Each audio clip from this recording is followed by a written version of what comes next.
Kan macam-macam, kadang menang, kadang kalah. Tapi kami ikut kontestasi pemilu. Jadi merebut suara kemenangan, bukan menang di survei. Sekarang antar lembaga survei semua kredibilitasnya akan dipertaruhkan. Tapi kami memberikan ruang kepada publik untuk menilai ya.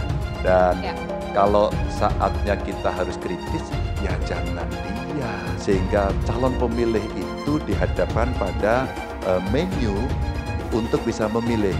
Ini benar, ini tidak benar, yang ini abu-abu. Kamu punya hak untuk menilai, akhirnya kamu akan menentukan. Mau memilih Pak Prabowo silahkan. Mau memilih Pak Ganjar silahkan. Jangan sampai kemajuan yang telah ada, yang telah terbangun ini menjadi sia-sia karena perpecahan, karena kesalahan kita dalam memilih pemimpin, sehingga sering saya bicara bolak-balik, hati-hati memilih pemimpin. Tapi semuanya kita serahkan kepada rakyat karena yang punya kedaulatan adalah rakyat. Siapapun yang Bapak Ibu dan saudara-saudara pilih, itu adalah memang kehendak. Pertama memang kehendak Allah, yang kedua memang kehendak rakyat.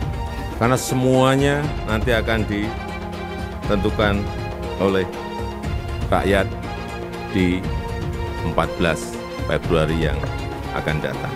Yang ingin saya jalankan bersama tim saya, bersama Gibran dan tim kita semuanya, Koalisi Indonesia Maju, memberi makan siang dan susu untuk semua anak-anak Indonesia. Termasuk ibu-ibu yang sedang hamil. Karena dia mengandung 9 bulan. Ya, saya tahu. Saya minta izin.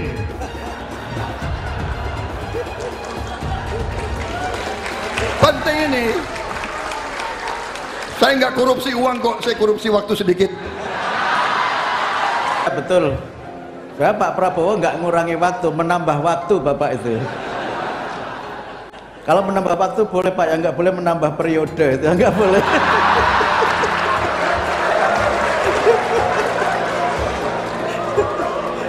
Jadi luar biasa, saya terkesima betul dengan orasinya Pak Prabowo yang luar biasa itu. Karena itu tadi ada pesan ke saya, Mas Mukti, Pak kasih pantun dong untuk Pak Prabowo, katanya begitu. Saya ada pantun, Amerika negeri koboi, negeri produsen film Hollywood. Pak Prabowo memang gemoy, calon presiden yang sangat Yahud. Jadi bahwa kita bisa melakukan perbaikan karena yang brengsek-brengsek itu hanya sedikit. Hanya kebetulan dia duduk di pucuk-pucuk kekuasaan yang menentukan. Nah, pucuk-pucuk kekuasaan yang menentukan inilah yang kita ubah. Ketetapan pemerintahan kita harus bersih, saudara. Dan itu bisa dilakukan. Tidak boleh dirampas atau diganggu oleh ketatapan pemerintahan yang jorok. Iya kan? Tidak ada, saya tidak kampanye siapa-siapa. Pilih saja yang benar untuk ketatapan pemerintahan kita ini agar baik. Mengapa kita lakukan itu?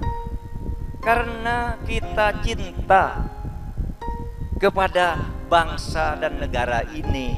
Coba kalau rakyat kita tuh beringas, itu bisa ngamuk ngeliat ini. Polisi kita juga baik-baik, banyak polisi yang korup banyak, tetapi polisi itu jumlahnya 700.000 orang. Mungkin yang korup tertangkap seperti Teddy Minahasa, Sambo dan yang lain-lain itu dari 700.000 orang itu mungkin kalau dihitung ada taruhlah 500 orang lagi. Masih kecil dibandingkan dengan 700.000 orang.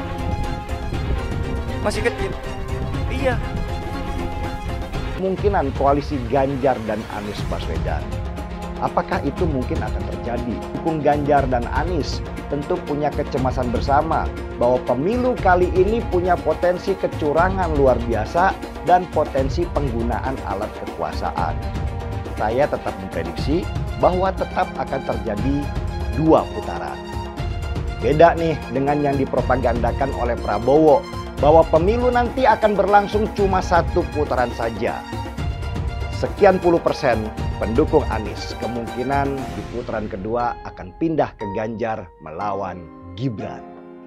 Mereka nggak suka Anies menang sebenarnya, tapi lebih tidak suka lagi kalau Prabowo yang menang. Ini juga masuk akal. Jadi prediksi saya, di putaran kedua nanti, kalau kubu Ganjar yang lolos, maka sebagian besar pendukung Anies juga akan lari ke Ganjar. Ini masuk akal sih, karena pendukung Anies kebanyakan adalah pembenci Jokowi. Meskipun sebagian besar dari mereka dulu adalah pendukung Prabowo. Tetapi dengan adanya Gibran yang sekarang ada di samping Prabowo, maka kebencian mereka terhadap Jokowi akan semakin tinggi. Dan lebih baik buat mereka memilih yang buruk dari yang terburuk, yaitu Ganjar Pranowo. Kiraan saya dari kacamata intelijen, itu strateginya saya lihat mungkin strategi sasarannya 1 putaran. Jadi kalau menurut perkiraan intelijen ini hari, dan kalau tidak ada perubahan yang signifikan, Prabowo, Gibran akan menang. Ini semua yang nanti siap menampung masa atau pemilihnya Anies Baswedan 2 putaran. Dengan asumsi Anies Baswedan kalah hingga 2 putaran, mereka akan masuk semua ke sini. Tidak mungkin kegama. Itu analisa saya. Untuk seorang nasionalis, tempat berdiri saya hanya 1. Bukan pasang kaki, enggak. Pasang kaki 2, 3, enggak. Hanya pasang kaki di 1 tempat, yaitu di tempat orang-orang yang nasionalis, yang berwawasan kebangsaan, yang berfilsafat hidup Pancasila. Seperti Prabowo itu menyatukan diri dengan Jokowi waktu sesudah Pilpres bersatu lagi. Mereka bersatu karena punya satu wawasan kebangsaan, punya prinsip bahwa seorang nasionalis harus 1. Kalau sekarang sampai 2, itu menurut saya itu yang salah, bukannya saya yang salah.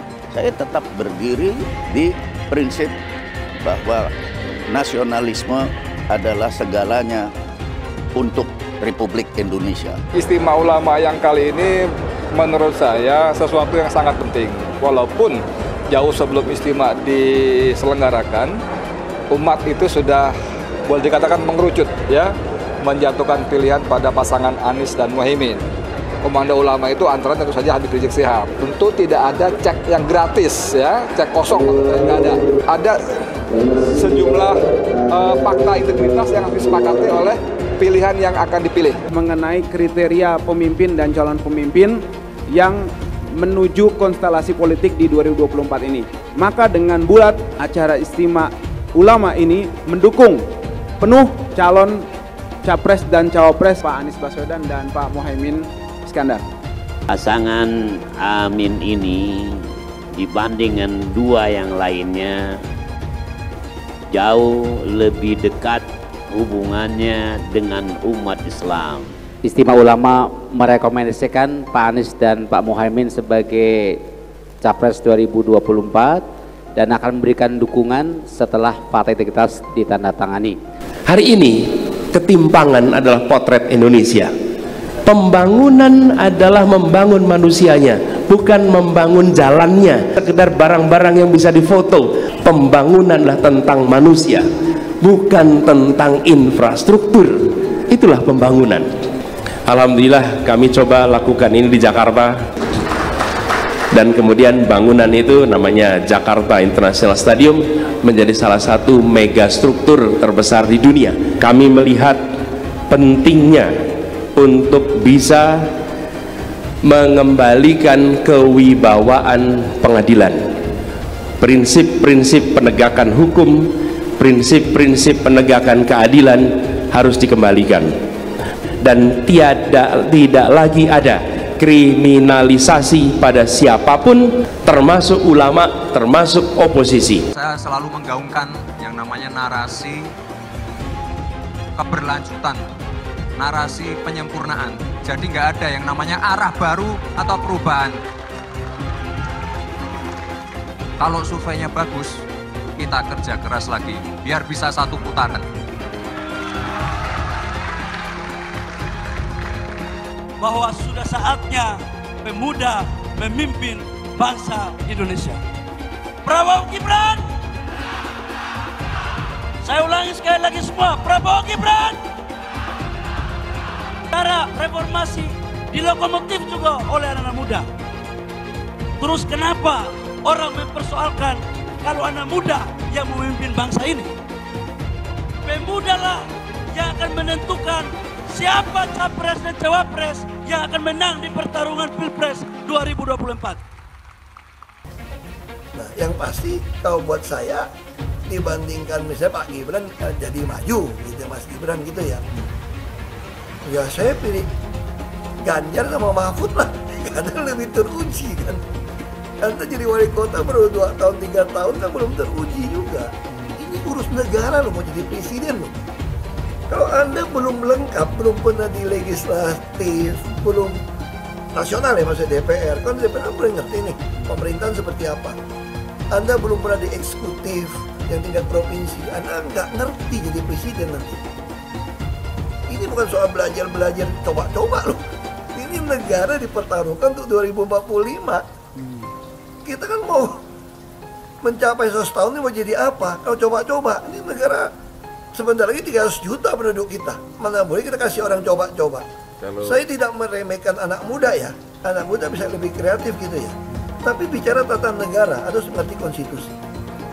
Anda bukan hanya untuk berani untuk maju. Kalau cuma berani maju, banyak bisa kita pilih orang berani maju. Tapi yang lengkap dengan track record ini kan butuh waktu pembuktian. Pasti. Pak Ganjar, Pak Mahfud yang lebih pengalaman. Saya tidak mau anak cucu saya harus nunggu sekian tahun lagi. Pengalaman Jakarta gitu kan, nunggu lagi mundur. Males sudah. Jadi kita nggak usah coba-coba deh. Udah jangan dengerin janji-janji manis orang. Buktikan aja selama ini bagaimana. Lebih setuju lagi apa yang disampaikan calon presiden Pak Ganjar Pranowo. Tadi saya bisik-bisik ke beliau, Pak, nanti habis dilantik, besoknya langsung masuk ke kedaulatan pangan. Nggak usah lama-lama.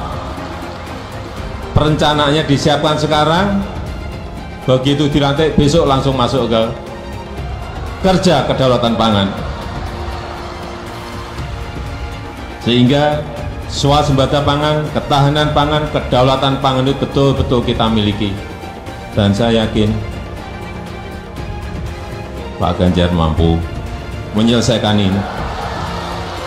Ya kita jujur aja ngomong, kalau Anda mau jadi presiden wakil presiden, nah, kalau tanya sama saya, kamu mau jadi politisi, mau jadi apa sih?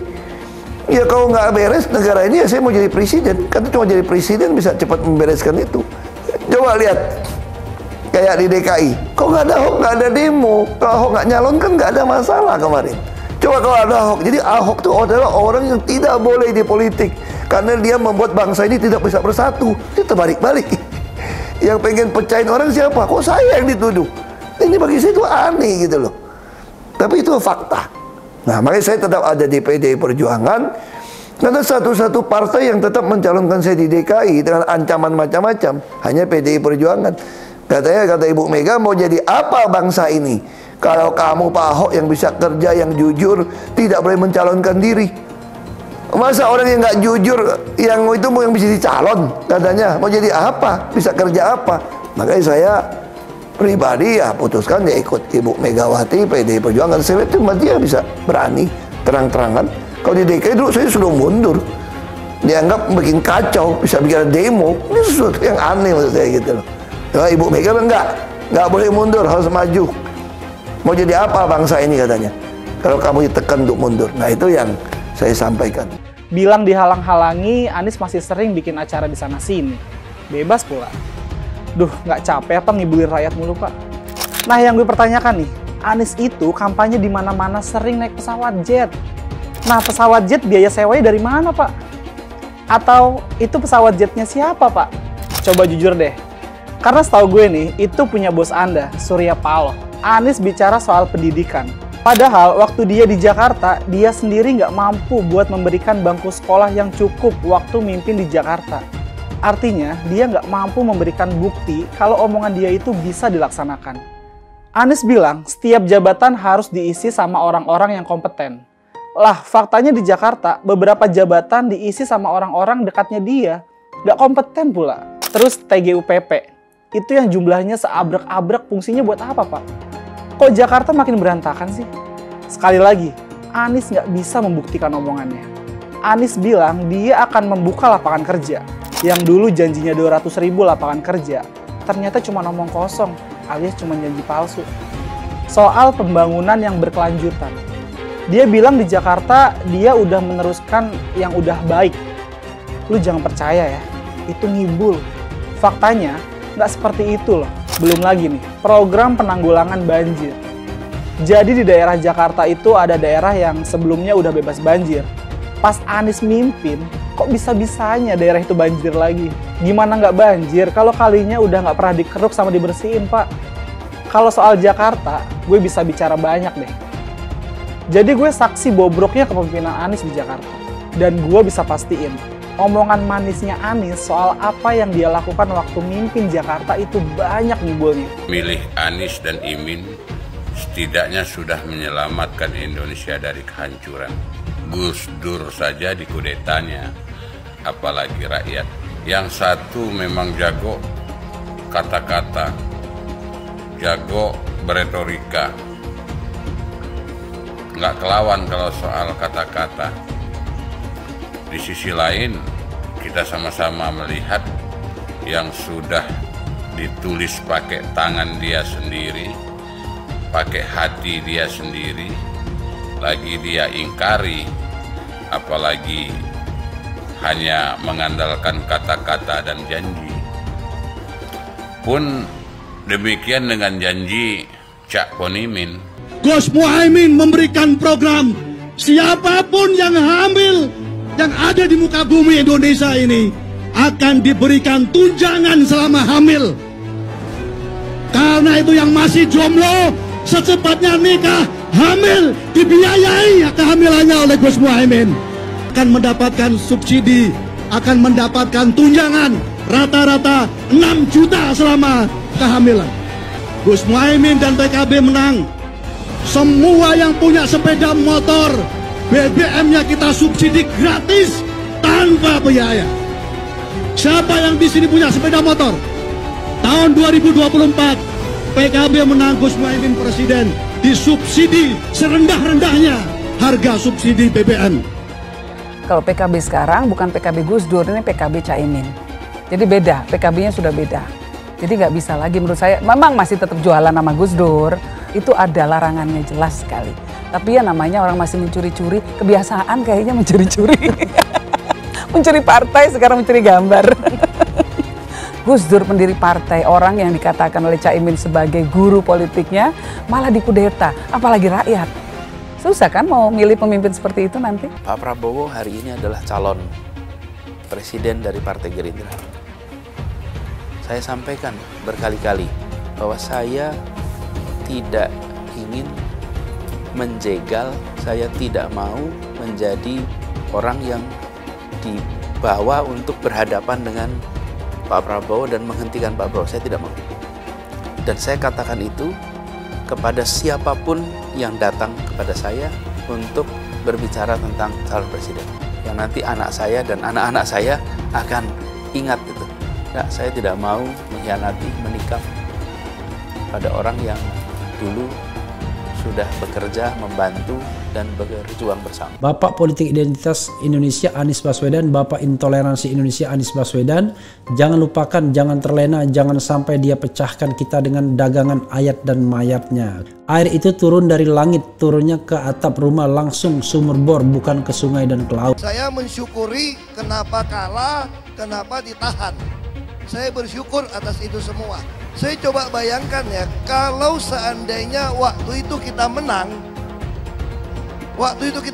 gitu ya, hari ini belum tentu kita bisa nikmati seperti ini. Kita bersyukur 5 tahun Tuhan izinkan kasih ke orang yang pintar ngomong tuh kerja. Coba kalau kita bayangkan gitu ya, kalau kemarin saya masih jadi gubernur, ini saya udah turun ini. Tapi yang pintar ngomong itu dikira orang hebat kan? Ini lebih berbahaya tahun 2024, langsung ketahuan karakternya. Langsung ketahuan itu. Di saya juga ada kutipan Pak di kamar saya Pak. Tulisannya, Jakarta telah mengambil keputusan yang fatal. Jangan hanya konsentrasi pada pembangunan benda-benda mati yang indah difoto dan bisa ditunjukkan dalam 5 tahun hasilnya. Kalau kita mau menilai sebuah janji, maka lihat janjinya atau lihat kenyataannya. Dulu janjinya apa ya? Dan ini aneh, betul-betul aneh. Ini bukan kampanye, tapi saya sampaikan di sini. Di satu sisi menyiapkan jalur-jalur air untuk dikirim ke laut, di sisi lain di lautnya dipasang dengan pulau reklamasi, tinggal tunggu waktu jadi rob, air balik. Dan ini melawan sunatullah. Kenapa? Air itu turun dari langit ke bumi, bukan ke laut. Harusnya dimasukkan ke dalam bumi, masukkan tanah. Di seluruh dunia air jatuh itu dimasukkan ke tanah. Bukan dialirkan pakai gorong-gorong raksasa ke laut. Jakarta telah mengambil keputusan yang fatal. Bukan banjir, itu memang parkir air. Bukan banjir, itu memang parkir air. Masyarakat berkeliling dengan membawa toa untuk memberitahu semuanya, termasuk sirine. Naik iPhone 82 miliar. Apa alat transportasi yang dimiliki oleh hampir setiap orang? Alat transportasi yang dimiliki semua orang adalah kaki. Kalau seandainya orang Jakarta percaya Pak Anies jadi gubernur pun, saya berani jamin kok dia akan lakukan normalisasi yang sama seperti saya lakukan kok. Gak usah bohong lah. Ketika air sampai di muara, maka siap untuk dipompa ke laut. Pancasila Soekarno, ketuhanan ada di pantai. Anak Tuhan dari mana? Kalau Yesus anak Tuhan, bidangnya siapa? Besok di seluruh wilayah Indonesia kami katakan dan Iblis hanya menggoda orang yang beriman. Makanya jarang-jarang orang kafir kerasukan setan. Yang kerasukan setan itu orang baik-baik. Jarang, saya belum pernah nengok Cina kerasukan setan. Pernah tak Ahok itu kerasukan setan? Enggak, setannya juga pernah. Karena sesama setan dilarang saling menggoda. Karena di salib itu ada jin kafir. Karena di salib itu ada jin kafir. Karena di salib itu ada jin kafir. Haleluya. Kepalanya ke kiri apa ke kanan? Kepalanya ke kiri apa ke kanan? Tetap percaya salib itu lambang mulia, bukan jin. Kok ketawa? Aku nggak nyindir siapa-siapa loh. Saya nggak pernah mundur untuk kebenaran, keadilan, kejujuran, dan peri kemanusiaan. Gue nggak pernah mundur. Dan gue nggak pernah takut juga sama lu. Siapapun yang rasis, gue akan hadapin.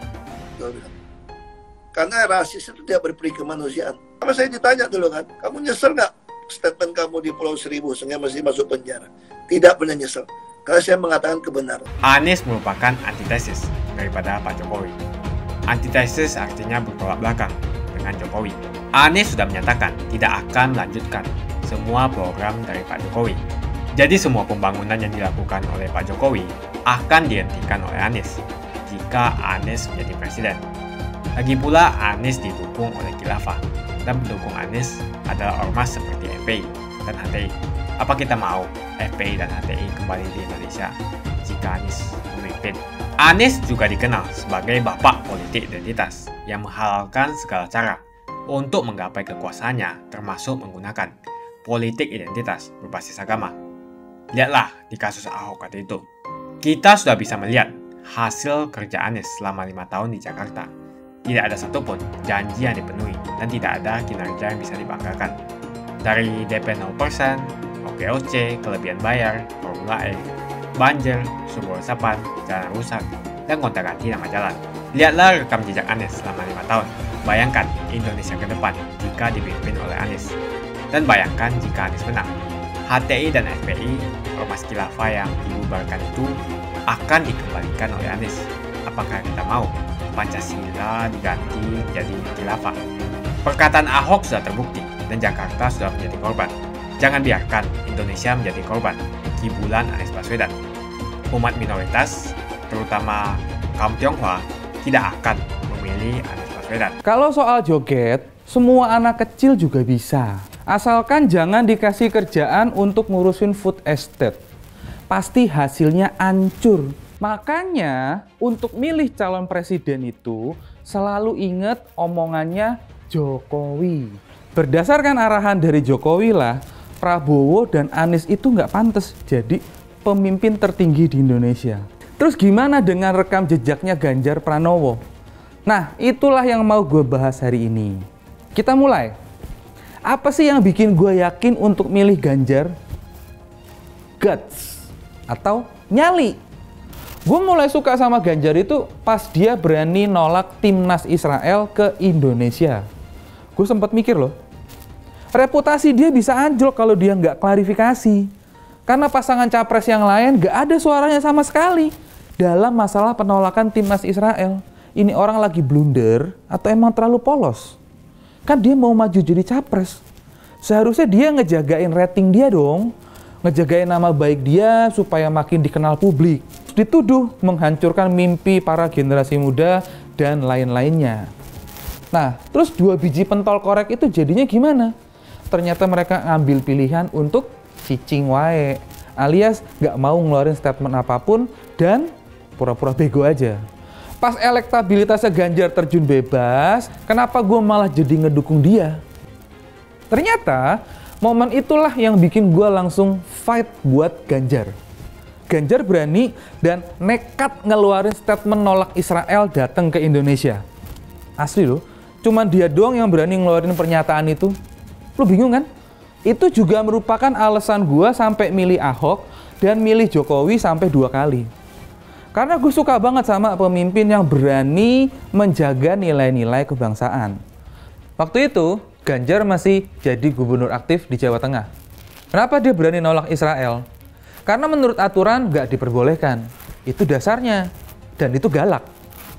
Tapi yang bikin gue bingung, acara Piala Dunia itu kan udah dipersiapkan jauh-jauh hari. Kenapa Menteri Luar Negerinya nggak nyabut aja aturan itu? Biar nggak bikin orang jadi serba salah. Kalau kayak gini kan gue jadi berpikiran negatif.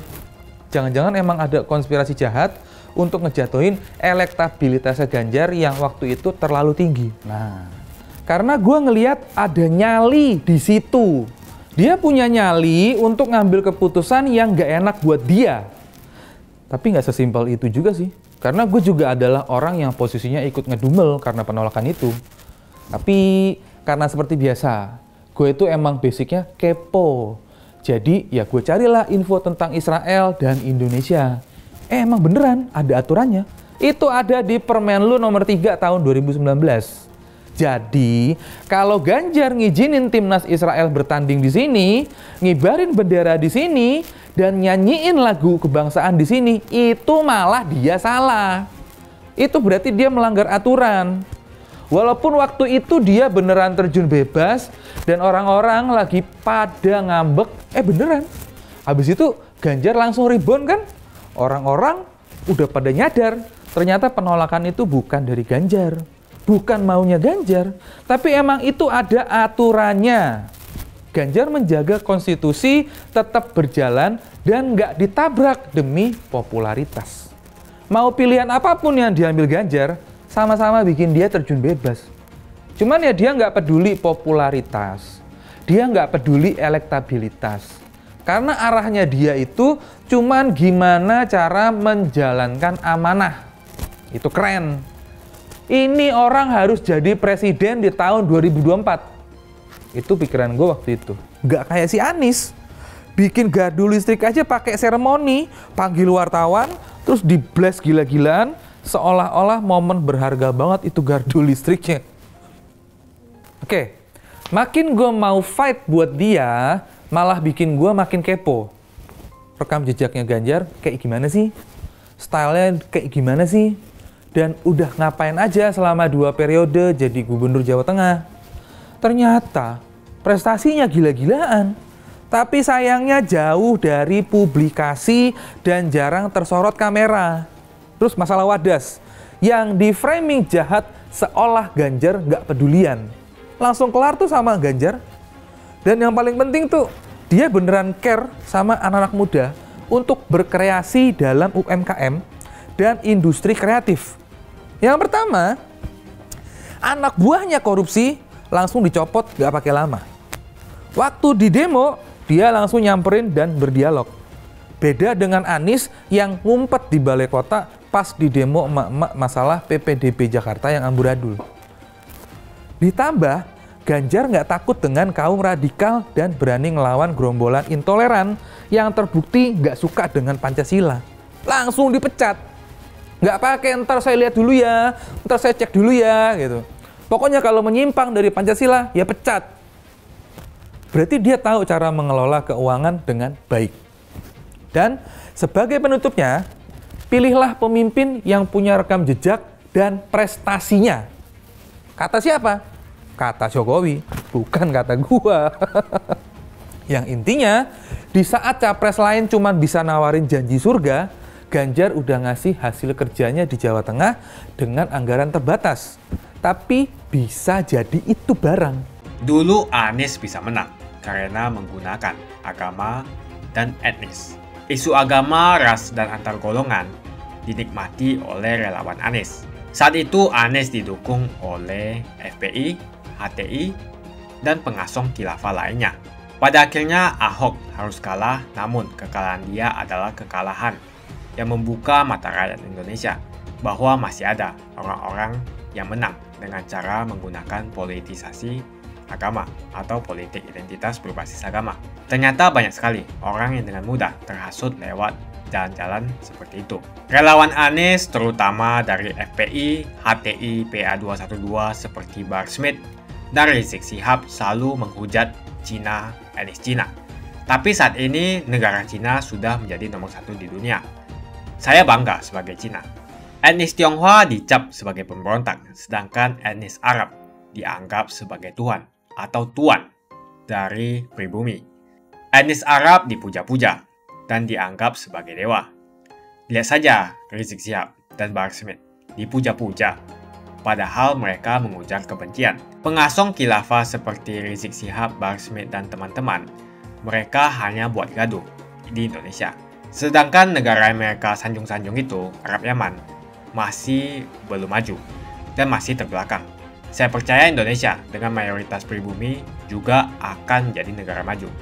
Seharusnya Arab Yaman belajar dari negeri Cina, seperti kata kitab suci.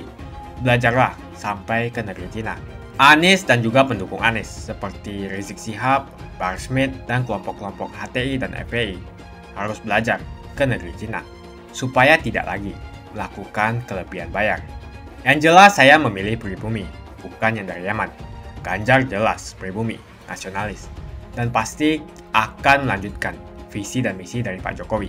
Suara Ahok merepresentasi warga minoritas, dan etnis Tionghoa mendukung Ganjar Pranowo. Ahok pasti akan mendukung Ganjar karena Ahok anti radikalisme. Ahok yang jelas tidak akan mendukung Anies Baswedan karena Anies Baswedan didukung oleh kelompok khilafah, HTI, dan FPI, ormas terlarang itu.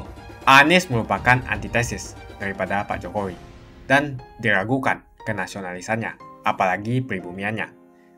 Antitesis artinya bertolak belakang dengan Jokowi. Anies sudah menyatakan tidak akan melanjutkan semua program dari Pak Jokowi. Jadi semua pembangunan yang dilakukan oleh Pak Jokowi akan dihentikan oleh Anies jika Anies menjadi presiden. Lagi pula Anies didukung oleh khilafah dan pendukung Anies adalah ormas seperti FPI dan HTI. Apa kita mau FPI dan HTI kembali di Indonesia jika Anies memimpin? Anies juga dikenal sebagai bapak politik identitas yang menghalalkan segala cara untuk menggapai kekuasaannya, termasuk menggunakan politik identitas berbasis agama.